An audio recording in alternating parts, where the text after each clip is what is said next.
Welcome back, everyone. Now we're going to learn how to find the slope from 2 points. Before we learn how to find the slope just by looking at a graph, and we just counted the blocks going up and down, and then the blocks going left and right between the 2 points. That was S3. Today we're going to work on S4, find the slope from 2 points. Let's go ahead and get rid of this. Okay, finding the slope from 2 points. Well, we're talking about the slope of a line. We're talking about the slope of a line. And here is the slope intercept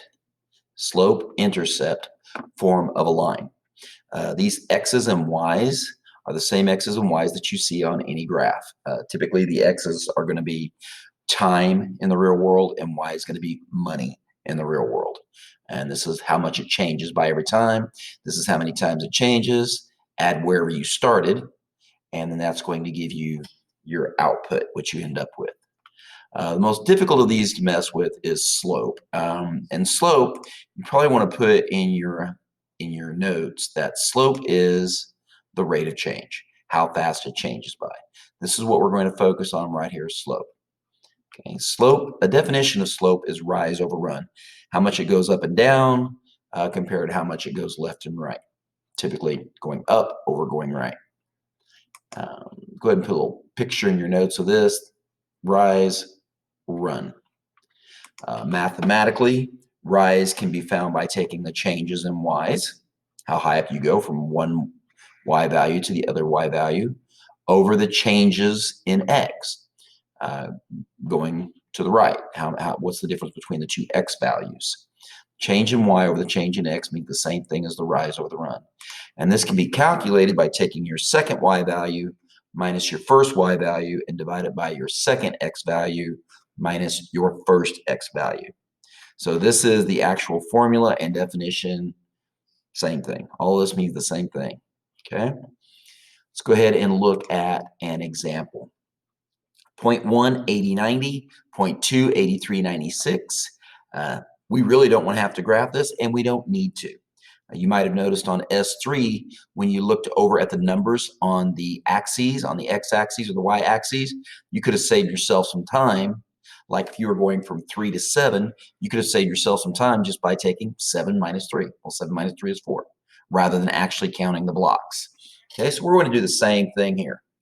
Y2 is 96, Y1 is 90, 96 minus 90 is 6, X2 is 83, X1 is 80, 83 minus 80 is 3, and that would be 6 over 3, which would be 2. So let's go ahead and break that down so we can really see what's going on, and color coding will really, really help you at this time.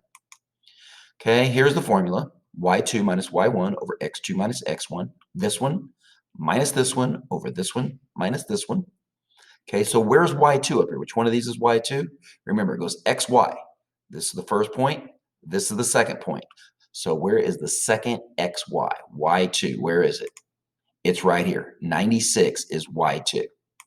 96 is Y2. That's this Y2 right here. Okay, where's Y1? That will be the Y of the first point. That would be right here. Y1 is right here. This is the same, Y1 is right here. Now, you're not going to be writing all this stuff down later. You're just going to see where they are. And you won't have to write all this stuff down. But it should be in your notes for now so you know what you're doing. Okay, where is X2? Where's the second X value? Second X value is right here, 83.